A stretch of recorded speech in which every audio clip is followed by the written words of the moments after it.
Today I'm talking about onboarding and specifically, we're doing so much work in succession planning around bringing in new leaders and transferring people from different departments and promotions.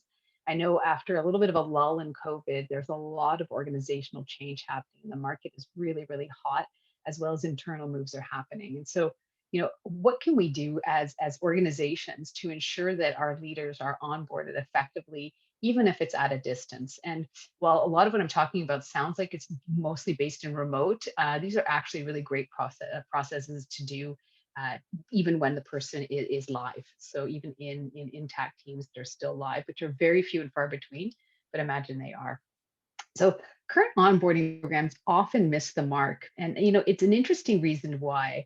And it's really, I think it's fundamentally based in the process of recruiting. So in recruiting, you're interviewing people and they're telling you all the amazing things they've done and all the things they've accomplished. And you're basically like falling in love with the potential of what that person's going to bring and their transferable skills. And essentially, you start to feel for a lot of, especially as the roles get more and more senior, that they have some sort of like godly power that they're going to bring to the organization to transform us from whatever we are to whatever we want to become. And because we sense that from the person throughout that interview process, whether it's an internal change or an external person, we tend to overestimate their ability to onboard themselves and underestimate their needs. So directly proportional will be like, if it's somebody external who has a ton of experience, will be like, this person is amazing, they're just going to descend from the heavens and save us from all our mediocre decisions. And if this person's internally being moved, we're like, well, they've been here for 4 years, they don't need really any help, they're just going to hit the ground running. So in both situations, we sort of set up leaders for failure by, I think, underestimating the dynamics that they're going to be involved in. And I love this quote here from Malcolm Gladwell. He talks about this idea called thin slicing, and it refers to the ability of our unconscious to find patterns and situations of behavior based on a very narrow slices of experience. So what this piece is when he's talking about, how we think, if you're a Malcolm Gladwell fan, is that people can have just a couple of experiences, very few, and then make a very big leap in their assumptions around a situation. And it's a great skill to make things go faster, because if you needed a ton of data to make a decision, then you'd be, paralyzed most of the time. So what people do is, like, their very first couple of interactions with a leader sends the brain a pattern of, this is what this person is going to be like, and this is what working with them is going to be like. And so when we don't start people off, with the support that they need, they are likely going to bump into a bunch of people. And you often hear, oh, this new person's like a bull in a china shop. And, you might be laughing as a senior person from the side, but in theory, for them to undo that experience of them, yeah, it could take a very long time. So how do we set people up to have a really good experience right from the beginning? So one of the things that we have been really pushing in ThoughtExchange is staying close to the people we're onboarding to find out what kind of experience they're having. And this is even more important when people are remote, because we can't go over and check on them or go have a coffee with them. So instead of leaving them out in the void, we've got this piece here where we've asked new people at different periods, what feedback can you share about your virtual onboarding experience? We know what we can work and improve on. So again, if you've cut and pasted a live onboard experience to remote, you want to check in with people about how they're experiencing that remote piece. And what I found was interesting here is, based on that exchange I ran, we found that there's 4 different connections. In fact, it was my L&D team member, Christine, who takes care of this. And we find here is that there's 4 different elements that people came forward to say what was important about their onboarding experience. And I'm going to show an image that I show often. So if you've seen my work before, you'll see it. And this is a pyramid that we made here at ThoughtExchange. You basically taking the concepts from like Maslow's hierarchy, but the idea that people come to situations at different stages and you've got to meet them where they're at. We often want to start to work with people, right, with alignment and culture and transformation, especially new people. We're like, you've got to get in here, share your vision and transform this whole team or transform this organization. And what is really interesting is that no matter how much experience somebody has, when they're put in a new position, they come at it at the bottom of the pyramid. And the bottom of the pyramid means that you're feeling unsafe and unsure and confused. And even when you have the ability to go at the higher level of the pyramid, we've got to take care of your needs at the lower level of the pyramid in order for you to feel like you're safe and secure, and your mind, your prefrontal cortex can take off and do all that executive functioning. And if we leave you panicking at the bottom here, you're not going to be that strategic thinker. And in fact, you're probably going to look like a bit of a disappointment, because you're going to look like you're panicking about things that don't matter so much. So one of the first things we got from the exchange is people said it was really nice to have a plan. So, what's interesting about, onboarding people is that even when you're new, and I don't know if anybody remembers being new when we could show up to work, you still felt a little bit weird. You're kind of like, don't want to bother anybody, you're kind of at your desk, and then people are coming by, do you want to go lunch? And, you still feel a little bit useless. Well, triple down now on that when you're alone in your first day of work. So, how can you feel ready and connected on your first day? So as a remote worker, that's even harder because you're not seeing anybody. And sometimes you're just sitting and waiting for somebody to call you. So one of the things that I thought was really amazing, and I started at ThoughtExchange really good about this, back in 2019, is that a week prior to starting, my laptop arrived, as well as my phone, as well as my onboarding plan. Now, this seemed like a crazy thing, like the idea that somebody would trust me with their documentation and their, and get me set up with IT before I start. You might think, well, they're not officially an employee, but that's like an old paradigm we've got to get over. The excitement that I had that my email was already set up, that I actually already had some messages in there that I could go look on, look at and read some things, was really exciting. And it meant that on the Monday morning, on my first day, I could just start. I had a calendar full of things that I was invited to, full of Zoom links, and I could see already that my week was getting full. And it was a really, when you're walking to a building, I don't think you're worried about, whether you're going to have anything to do, but I worried because I didn't know. And I see this in the exchange when we ask people what did they like about their onboarding experience. Having, the IT setup before the start date was a major stress release. So I wasn't surprised to see that thought popped up in for new people, which is like just knowing that I was ready to start.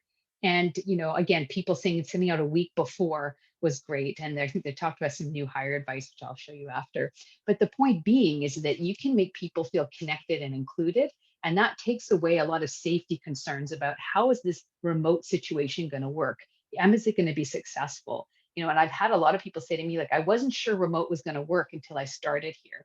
And you remember the thin slicing, if they have a bad experience at the beginning of what it's like to be onboarded remotely, they're likely going to be less sold on the entire remote work experience. So point being there is getting everybody set up before they start, gets them safe and secure, meaning that they can start to engage with you without panicking about the fact that they can't get on, they don't have a network password, they don't know who to call. The first day of work, it's 11 a.m., still nothing's working. We don't want to start people off and have their thin slice feel like that. And so that to me was a huge, huge factor in the bottom of my pyramid for that. So once we move, you can think of the pyramid, the next part of the pyramid is about structure. And structure is really this idea that no matter how much experience I have, I still need structure when I'm new to something. And I think we forget that. We seem to overestimate, that people don't need structure because they come from senior roles. So my point here is don't fall in the trap of assuming that transferable skills mean that you don't need any kind of structure when you begin.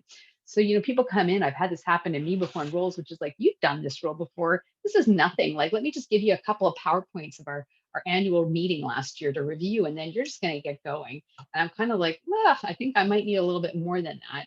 And so, how do we provide that same level of structure that's needed for people to be able to feel safe and secure that they have their structure? So we have all sorts of onboarding plans from just what you're doing every day. And if you see here, because it's remote, we have like links for it. So it's like, here's all your welcome team.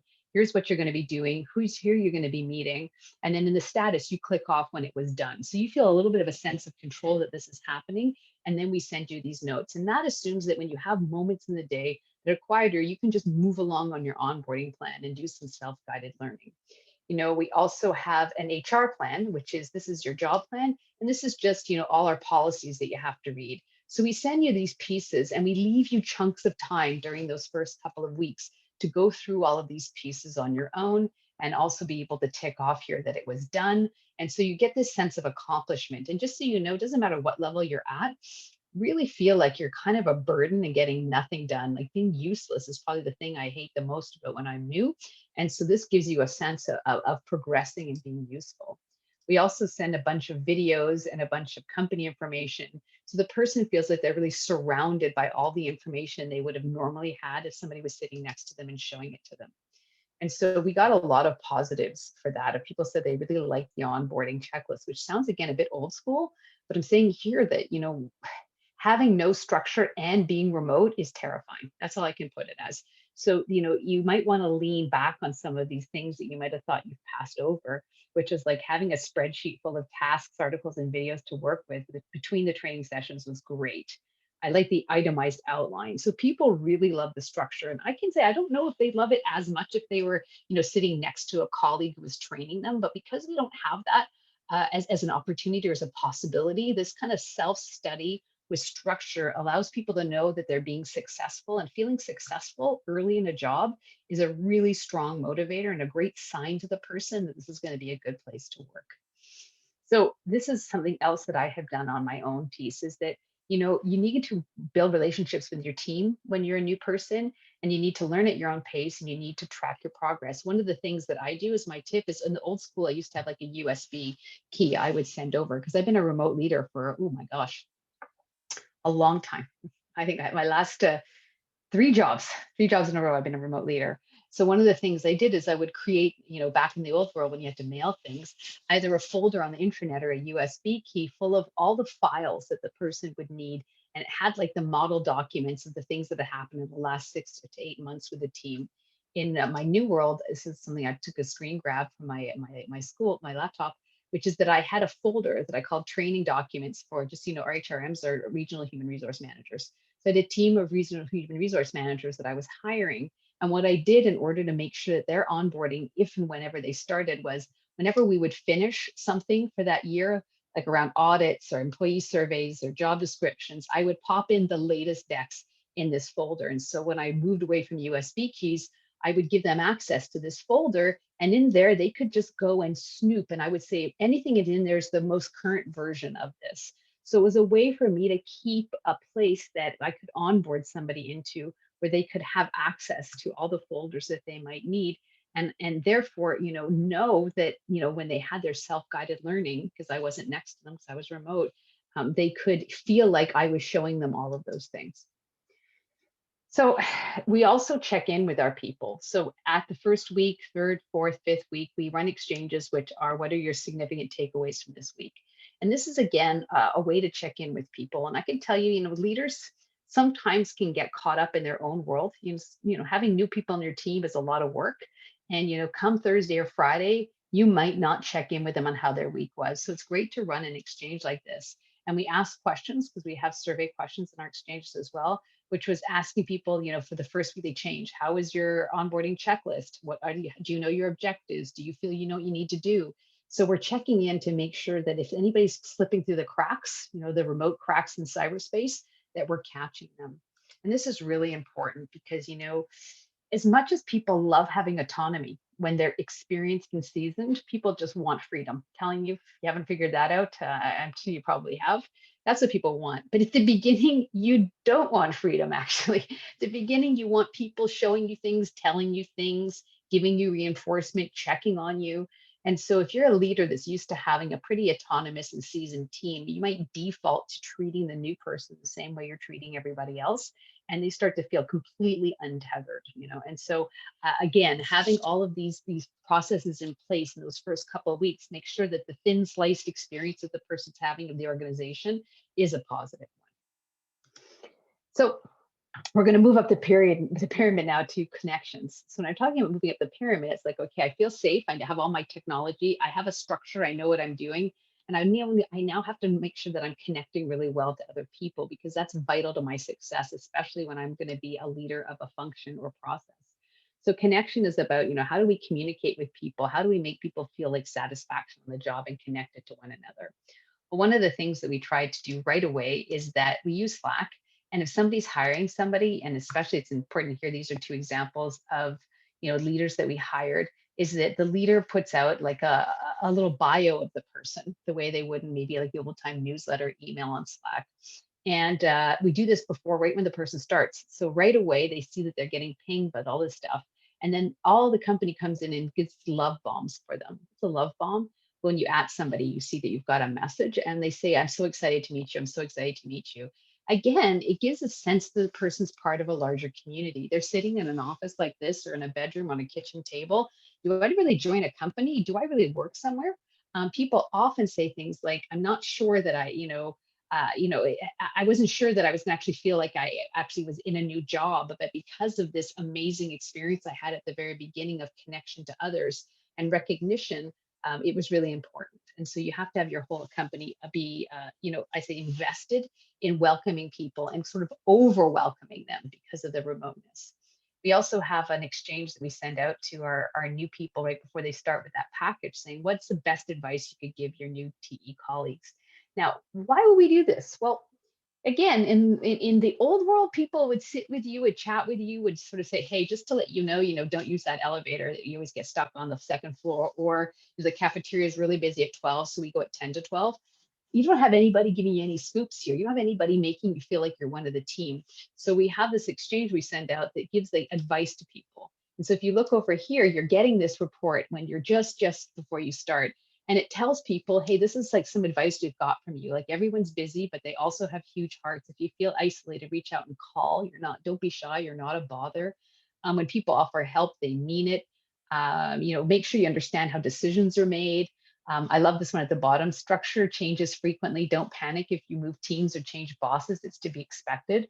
So you get all these nuggets from your colleagues that, again, I think have people feel like not only do I feel like safe that people, that I have some information, but I feel already an automatic connection. So imagine you get this right before you start, and then the first day you get all these love bombs welcoming you there from all these different people. And you're starting to feel like really like you're having a good connection with others. And this is so important. We also use donut dates, which is something on Slack where we pair people up. And I keep myself, I've been 2 years in it and I still do it, where you get randomly paired up to have like a little meetup with somebody. And that is like the same thing as, running into somebody in the hall and saying, hey, you want to go to Starbucks?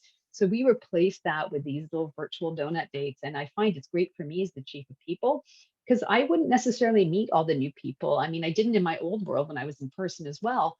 And so I really love this idea of this random matchup where you make a time to just chat with people and get to know them. And it's fun because then when you're on big Zoom meetings and they're there, you'll be like, hey, did you get a haircut? You DM them that.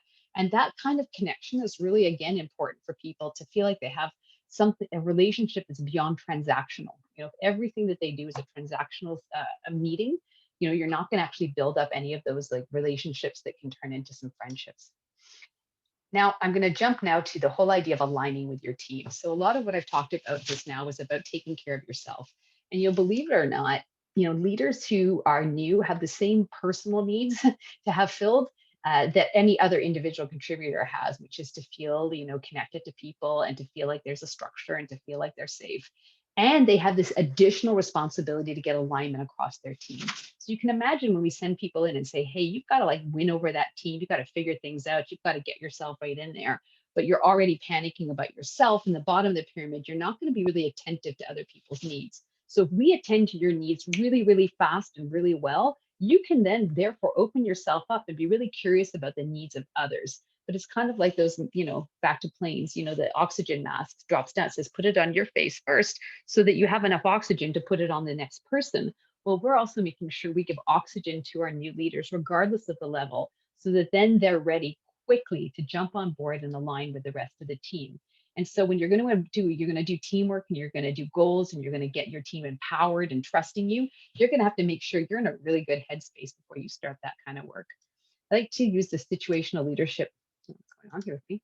The situational leadership model when I'm talking to leaders. And so if you don't know this model, I'll take it to you very quickly. But it's a really interesting way to talk to a new leader who's onboarding. And that's the idea that, there's 4 basic styles that people use when they're leading, and they move around in these styles from being very directive in my way to really being very much let go, you take it on, full autonomy for your team.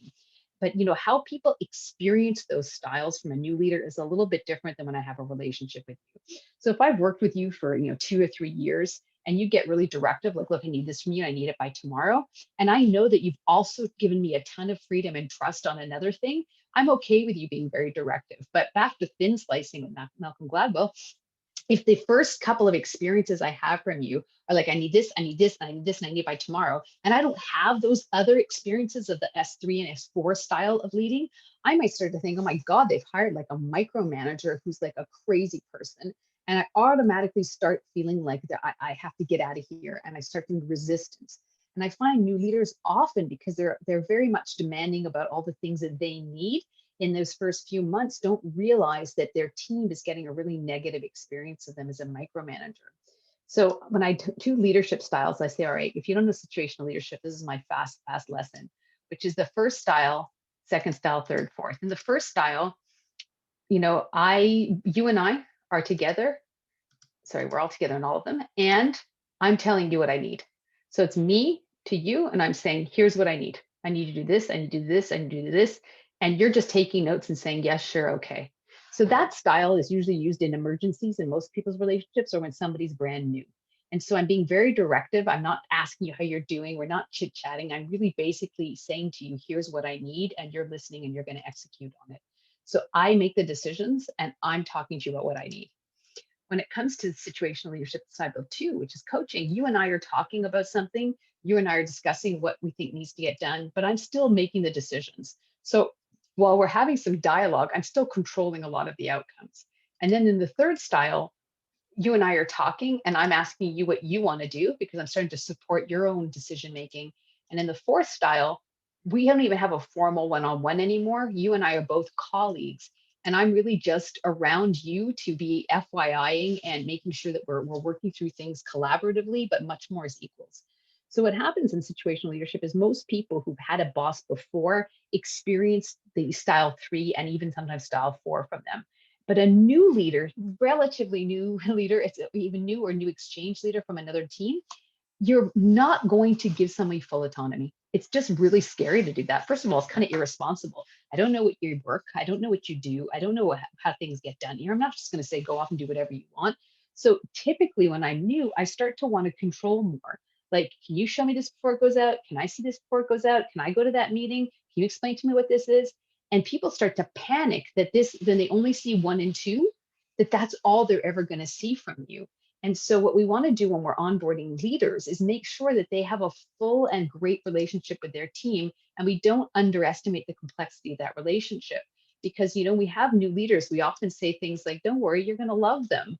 But in fact, that first experience is full of expectations meetings. Like, what is the decisions I want to make? These are the meetings I want to go to. I want to be CC'd on everything.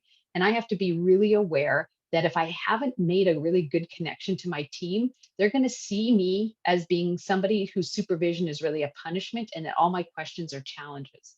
So when we're talking about what optimal leadership transitions look like, it's like, how do we facilitate somebody getting the opportunity to build trust quickly at scale? So, you're going to have a large team, a small team, it doesn't matter. But we have to make sure that all kinds of leaders in new leader roles build trust quickly, because if they don't, those behaviors I explained about being controlling and detailed and questioning and trying to bring things back that maybe were before sort of let loose are going to be taken very negatively. But if I can build a strong relationship with you, and you can understand that I'm learning and this is temporary, we're going to have a much better time together.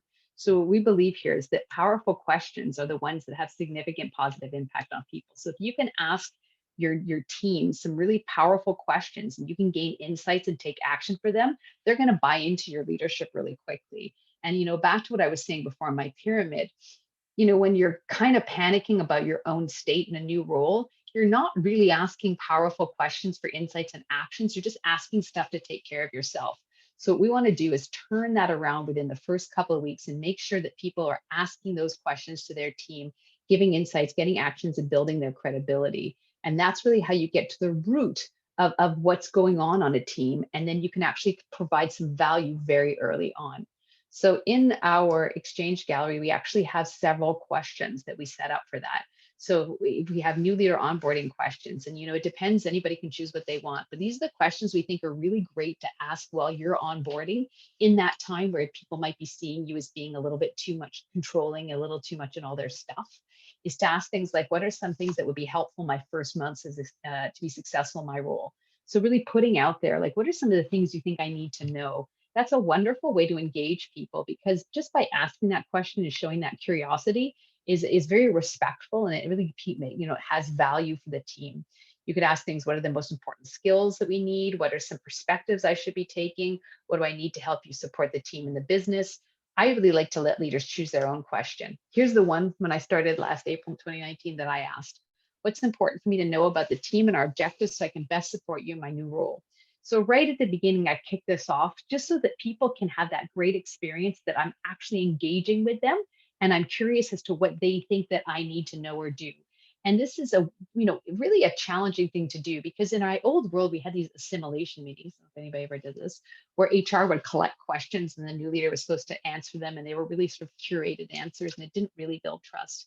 In this situation with an anonymous platform, people can put in all their questions, from their concerns about work-life balance. They can talk about the fact that maybe even they applied for the role and they didn't get, what happens if somebody applied internally and never heard what happened? What about, how do you feel about people who take 3 weeks off in a row? All these kinds of things that you're not going to necessarily ask your new boss, but you have a new leader. And so essentially a lot of the things that you assumed about your work has changed.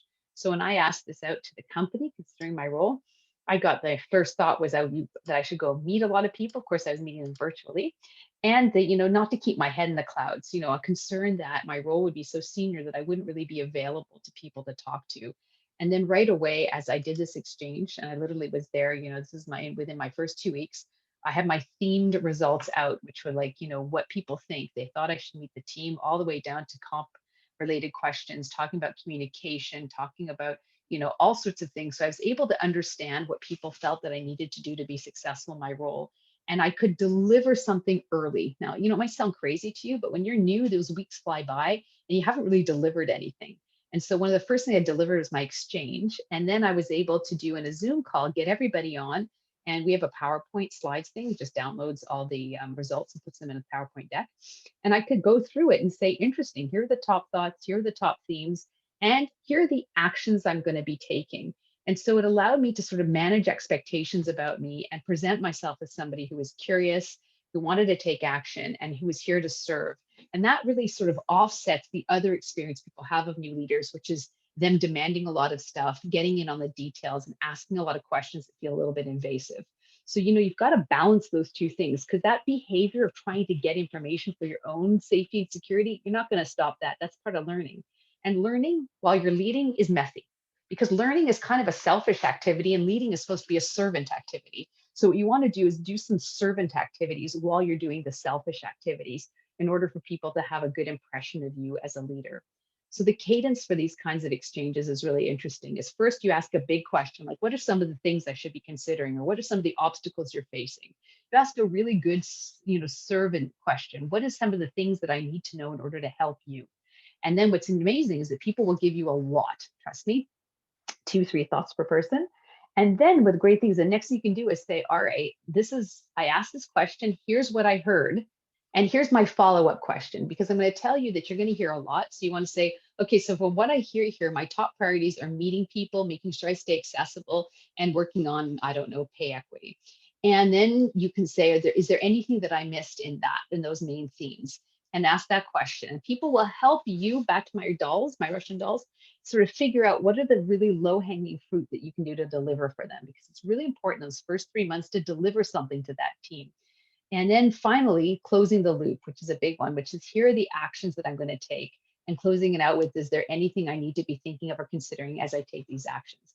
And so you're really showing yourself to be connecting to people, to be valuing their opinion. And this is huge for you to gain alignment within your team for when you have to make your changes, because essentially most new leaders are brought in with a vision. So if you think of a vision as like to build a house, so maybe there's a plot of land and you have this idea that you're going to build this house. And what ends up happening though is that you're going to need your team to build that house. And if you show up and the house looks a little bit more like this, and the leaders have told you, you're here and you're so excited in the first couple of months, you're going to turn the house into this, who's going to actually do that work for you?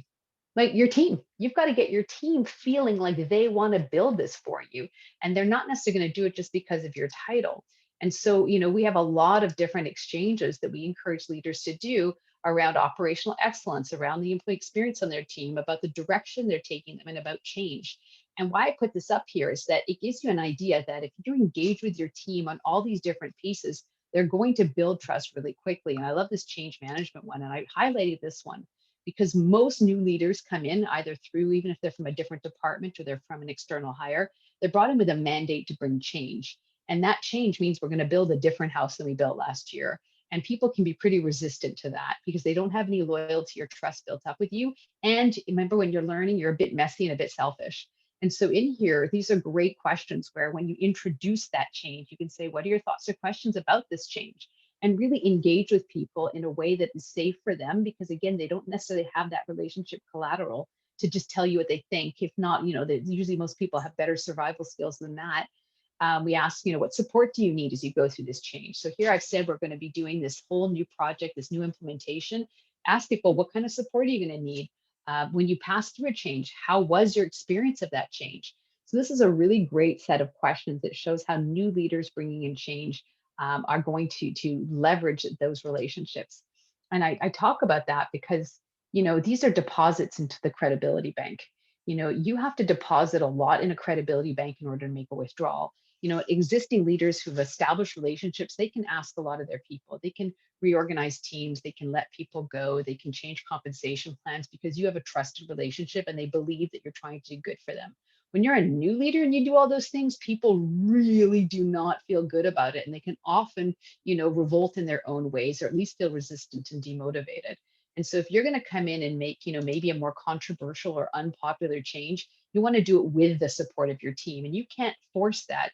You have to earn that. And my biggest thing about onboarding is that we take care of your needs really quickly. We have you serve up to your team that you're there to take care of their needs as well. You have them check in frequently on the changes that they're making, and they can actually make that change to that new house much faster with the support of their team. And if you don't believe me, I made a ton of changes in the last first couple of years I was here in the first year. And this is the little leader dashboard. I just want to know, I don't know if I'll maintain it this year. It might be somebody else. We have other new leaders. Number one in senior management. But the idea being is I ran a lot of exchanges because I was doing a lot of change. So I'm new to the business. I'm new to the team. I have a lot of changes I'm here to make. Well, I have to run enough exchanges to keep alignment and connection in order to make these changes with the support of the people. So I changed performance management, performance reviews, pay bands, benefits, org structures, a new LMS. We started anti-racism, DE&I work. We brought in leadership development. So if you're going to do all of this stuff and you don't have a track record of credibility, you're not going to get the buy-in from people. And it's lovely to have a mandate and a vision. If you have no support, well, you're just really, dead in the water. And so this is all about how you get it right. So for me, what is getting it right? Summarize it right here. Is if you take care of the person's health and safety, and you take care of the structure and you help them feel connected, and then you give them the tools to get alignment and understand the culture, then you can get the vision from the person, the transformation. That's the foam at the top. And in order for leaders to be able to deliver on vision and transformation, which is likely why you hired them, you've got to have your onboarding plan, have all those components from the bottom up for that person to be successful. So with this, we're going to start an exchange. Hopefully you're still here. And in exchange, what we're going to be doing is that you are literally going to put up a QR code, and there's going to be a link in the chat. And then you can ask questions, put comments, and I'll answer them. So first you write in your questions, all anonymous. You're going to put in your question or thought or advice. And then you're going to rate the thoughts of other people. And finally, you can look at the top thoughts, and I will be participating with you. So I believe I think in the chat, we're going to put the link. Amelia, you got that there. I have my double screen here, which is always all right at the link. Oh, there it is. And if you also, for a QR code, you just take your phone, you put it on camera. You don't take the picture, you just put it on camera mode, hold it up, it'll like hug the code, and you just do you just push on the pop-up and you're into the exchange. So I will see you in there. Looking forward to it. Give you a moment to get in.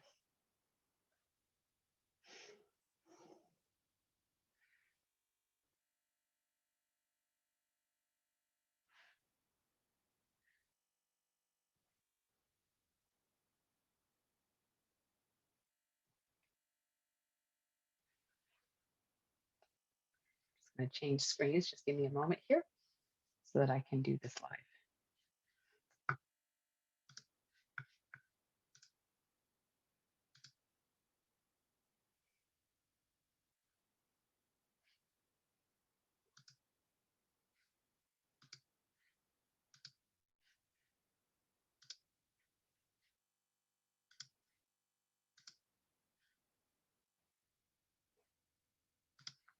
Here we are. Timer on.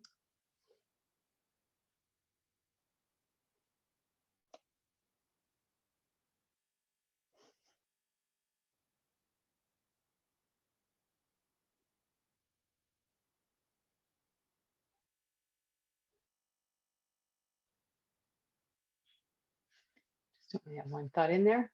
Wait for everybody to get in. Go on in.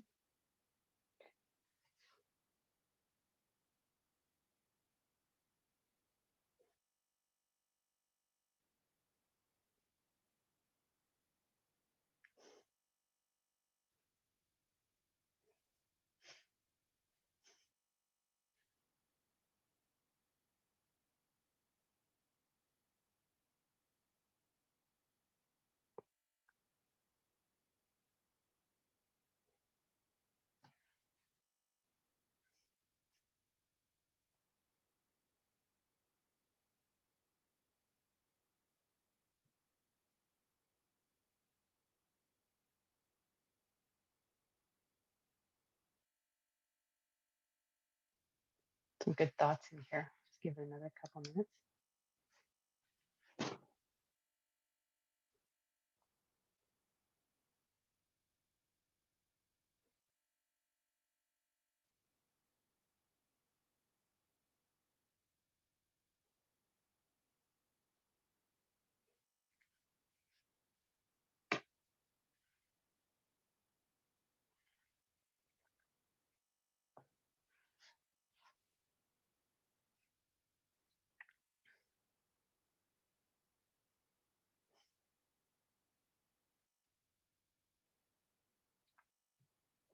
Just give it another minute or so. If we can start all the thoughts.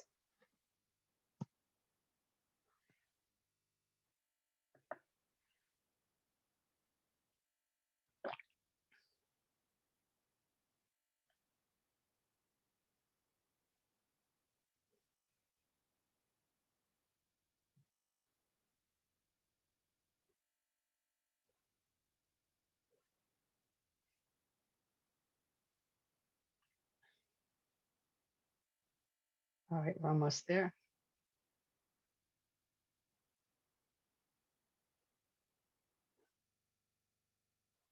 A good one.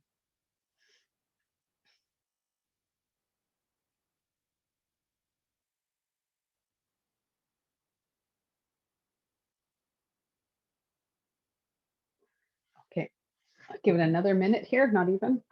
Just make sure we try to rate all the thoughts. There's only about, there's 16 in there. It's worth it. I've just rated them all.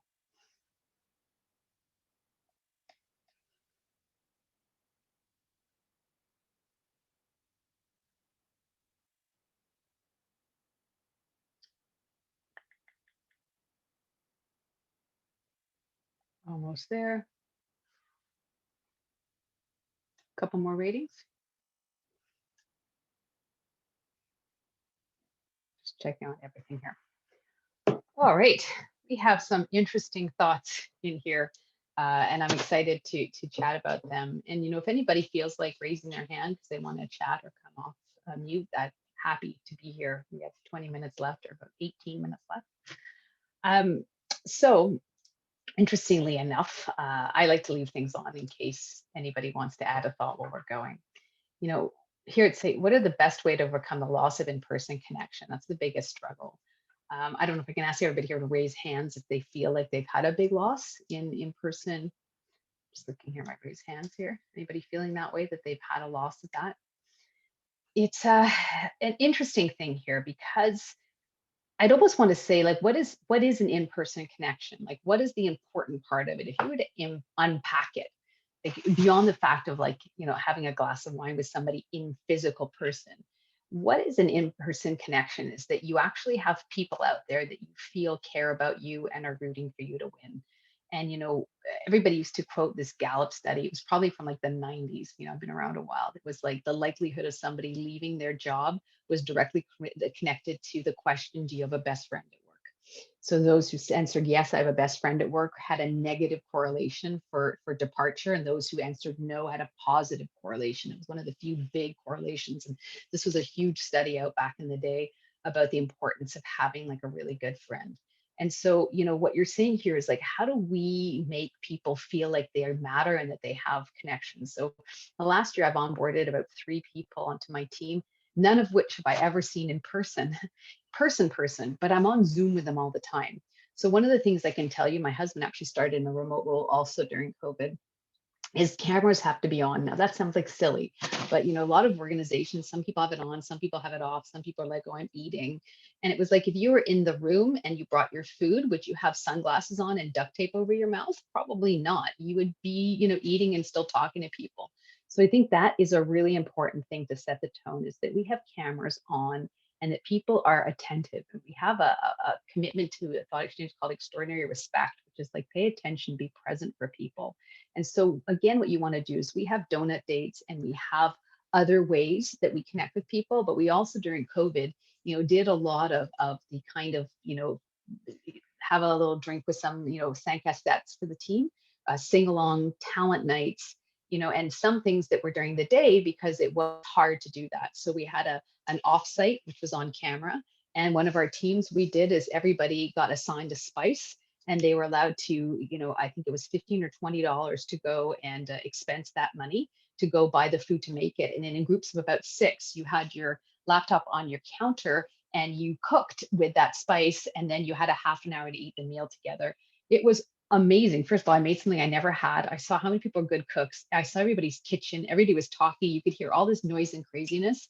And it was really amazing to do that. And so I think you have to be a little bit creative. And at the same time, remember what you're trying to do is have people have personal connections. So if you can create, you know, one of the things that we ran in Exchange, which was like, what are the biggest that Netflix binge worthy things to do during the pandemic? And that exchange, people then go through it and they found shows they wanted to watch. Connections are made in all different ways. And so I guess my long way around this is to say that I want you to think of which connection you're talking about. Is it leader to team? Is it interperson? And then find ways to put those people together in a virtual setting. And I do believe you can maintain and even create strong relationships without seeing physically. There's no reason if you're going to go out for a glass of wine with somebody at 4, why don't you do that right there? Say, you know what, let's do that, this afternoon at 4. Are you able to do it? And have that kind of personal conversation. I mentioned something just recently is that so many conversations are transactional when they're, in Zoom meetings, just to set up a time to talk about how you're doing. I've had people's eyes just well up when you just are present and say, you know what, let's just put the agenda aside. Just want to see how you're doing. Hey, I noticed that you're like sitting in a different room. What's that all about? And just be present for people. And it's probably the biggest gift you can give them. Another thing I can tell you is when I have calls with people, I often start with, how do you want to spend this time? And so just saying, how do you want to spend this time? I don't care. This is your time, your time. I'm glad to be here, and not just make it all about updates. And so again, trying to force yourself out of that to-do list mentality and get yourself into the listening and learning mentality. See, there's something on the chat here. Oh, there's a hands up. I love to hear hands up. Sorry, I can't see them. So could we, yeah, let's put them on. Who wants to jump in? Hey, Darlene. I know Darlene Stewart. Hi, Des. Hey. How are you? Good. Nice to see you too.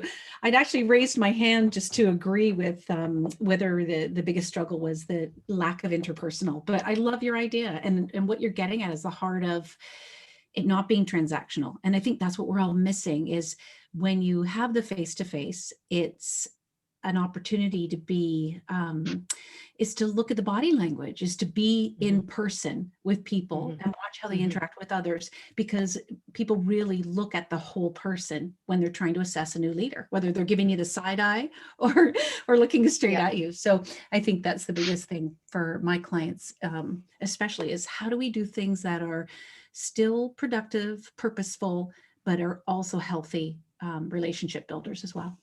Exactly. And people say, like, they've been on a Zoom screen all day, they don't want another one. I said, but they don't want is another meeting.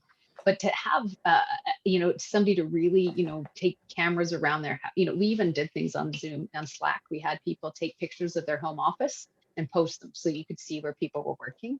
Like Perfect. you've got to be creative, but it was really interesting for people to, what's the view outside your window? And you're like, oh my God, this person looks at mountains and this person looks at a brick Oh. wall because they're in a condo. Perfect. Yeah, love that. Simon, I see a Simon here. Hands up, I'm not sure. I had put my, can you hear me? Yes, I can. Yeah, sorry, I had actually put my hand up to support, earlier when you said how many people were having, I can't remember what the question was. Okay. But I just switched organizations. In my former organization, by pure luck, I fell into a habit of every week having an all-staff meeting. Now, we were about 30 people.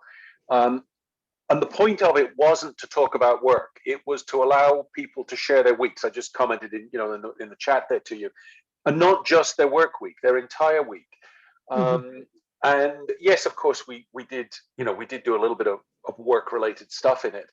But I made a very conscious effort to make sure that it wasn't directors who spoke first. The first week I did it by first name alphabetical order, then I did reverse alphabetical order, then I went family name alphabetical order, then reverse family, so that no one spoke first. It wasn't a hierarchical.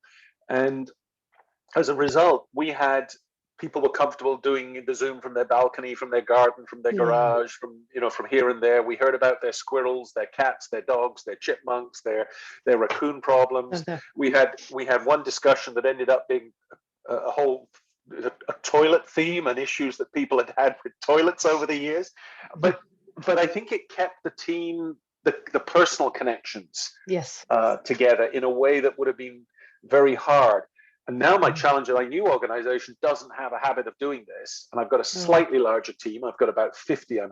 So I don't want to freak them all by setting up weekly staff meetings, but it is something I want to kind of move to get that more of that just chit chat that you do in person.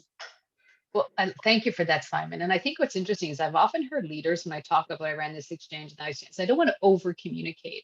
And I'm like, that's such a funny thing to say. That's what somebody with a position of privilege says is I don't want to over, because when you're on the other side of being under communicated to, I think that you'd rather have the choice to opt out of communication than to not be. So I love the idea of creating regular meetings. And again, I see this question here. It's like, how do you create those first all team meetings remotely for this? So as a new leader, and this, I saw a comment saying this sounds overwhelming. I'm going to tell you that the new leader exchanges, I did them before when I was at Cineplex, I'm doing them now here. They're actually amazing to do because you feel less overwhelmed, because you actually know what people are thinking and are expecting. So a great way to do a first all team meeting is to find out from everybody what their expectations or questions are about you as a leader. So when you're saying, all right, what are some things you might want to know about me, work or non-work related? And you get those questions, and then you go through an answer for people and let them get to know you as a person. And I've seen, I've had questions that have come in on exchanges like, are you a roller coaster person, cats or dogs, Pepsi or Coke?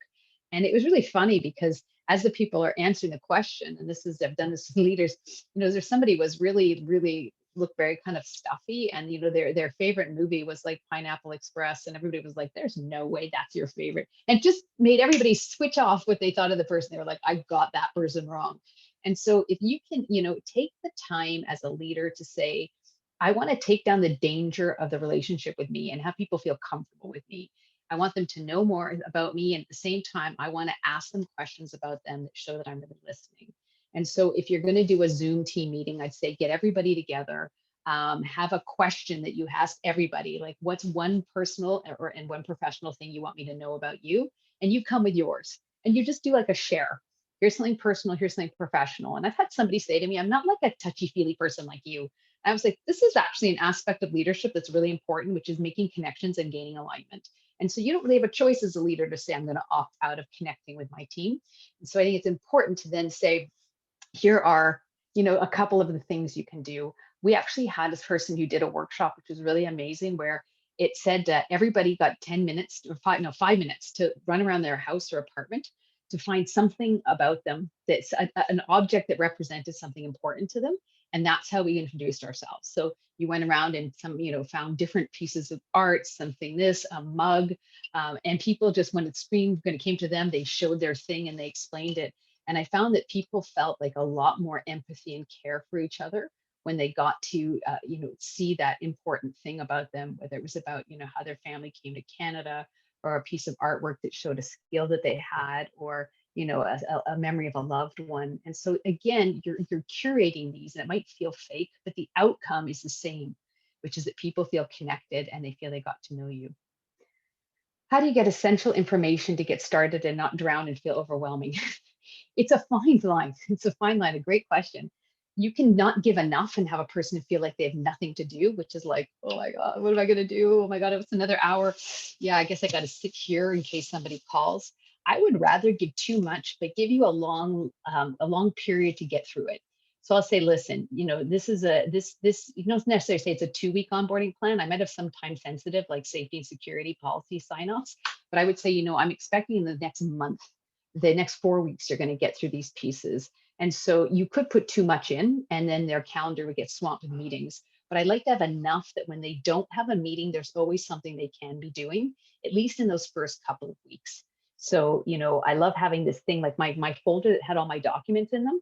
It was just there whenever you're going to need it. So if you had a person who said to you, do you have that template for talent mapping? Oh, were you even here when we did talent mapping? They weren't like, no, when was it? They're like, just wait a second.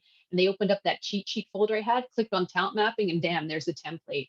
So you're going to have, you have to do a little bit of extra work so that people can access and find things.